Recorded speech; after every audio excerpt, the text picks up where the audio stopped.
ஆண் மற்றும் பெண் உறுப்புடன் உள்ள 5 மாத குழந்தைக்கு மருத்துவ சிகிச்சை அளிக்க உதவ வேண்டும் என குழந்தையின் பெற்றோர் கடலூர் மாவட்ட ஆட்சியரிடம் வலியுறுத்தியுள்ளனர்.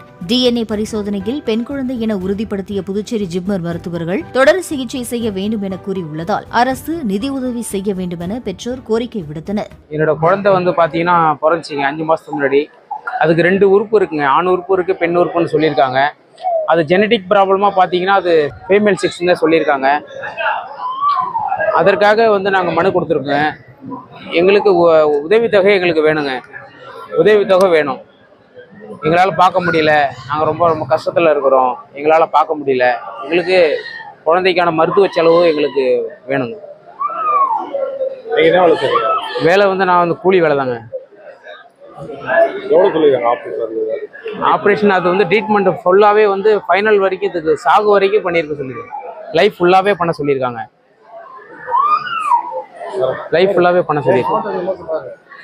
சார் பண்ணித்தரேன்னு சொல்லியிருக்காங்க, உதவி பண்ணித்தரேன்னு சொல்லியிருக்காங்க சார்.